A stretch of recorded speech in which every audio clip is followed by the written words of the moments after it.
Hi friends, இன்றைக்கி ரொம்ப சிம்பிளான அதே சமயம் ஈஸியான தக்காளி சாம்பார் எப்படி செய்யுதுன்னு பார்க்கலாம். அரை கப் துவரம் பருப்பை கழுவி குக்கரில் சேர்த்துக்கலாம். மஞ்சத்தூள் கொஞ்சமாக சேர்த்துக்கோங்க. பச்சை மிளகாய் இல்லை காஞ்ச மிளகாய் சேர்த்துக்கோங்க. தக்காளி 3 சேர்த்துக்கலாம். வெங்காயம் 1 சேர்த்துக்கோங்க. தேவையான அளவு தண்ணி ஊற்றிக்கலாம். 8 பல் பூண்டு சேர்த்துக்கலாம். எல்லாத்தையும் சேர்த்துட்டு கலந்து விட்டு நம்ம விசில் வச்சு எடுத்துக்கலாம். ஒரு 3 விசில் விட்டுக்கோங்க. 3 விசில் வந்ததும் நம்ம அடுப்பை ஆஃப் பண்ணிக்கலாம்.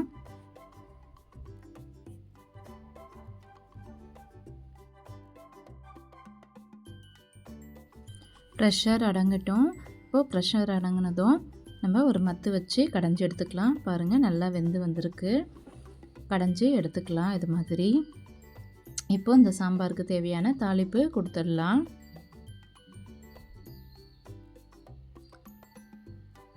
எண்ணெய் கொஞ்சமாக சேர்த்துக்கோங்க. எண்ணெய் சூடாகட்டும்.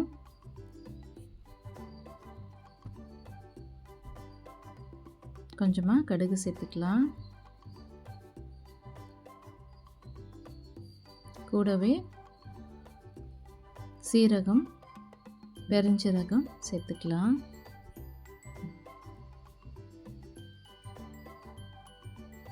கடைசியாக ஒரு கொத்து கருவேப்பிலை, வரமிளகாய் 1 கிள்ளி சேர்த்து தாளிச்சிக்கலாம்.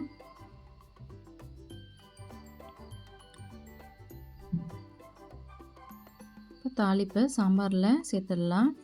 சேர்த்துட்டு கொஞ்சமாக தண்ணி ஊற்றி, ரொம்ப திக்காக இருந்துச்சுன்னா நீங்கள் தேவையான அளவு தண்ணி ஊற்றி கொதிக்க விடுங்க. ஒரு 5 நிமிஷம் கொதிக்கட்டும். சாம்பார் கொதிக்க ஆரம்பிச்சிருக்கு. தொலைவி விட்டுக்கலாம். ஒரு 5 நிமிஷம் கொதிச்சிச்சுன்னா நமக்கு தேவையான கன்சிஸ்டன்சி வந்துடும். இந்த சாம்பார் இட்லி, தோசைக்கு ரொம்ப நல்லாயிருக்கும். சாதத்தோடு சேர்த்து சாப்பிட்டாலும் நல்லாயிருக்கும்.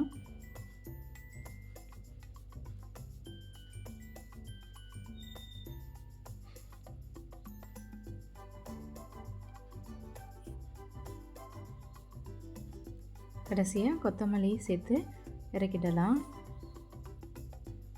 அவ்வளோதான், தக்காளி சாம்பார் ரெடி. இதை நீங்களும் உங்கள் வீட்டில் ட்ரை பண்ணி பாருங்கள். இந்த வீடியோ உங்களுக்கு பிடிச்சிருந்தா லைக் பண்ணுங்கள், ஷேர் பண்ணுங்கள், கமெண்ட் பண்ணுங்கள். மறக்காமல் சப்ஸ்கிரைப் பண்ணுங்கள். தேங்க்யூ. பை. நெக்ஸ்ட் வீடியோவில் பார்க்கலாம்.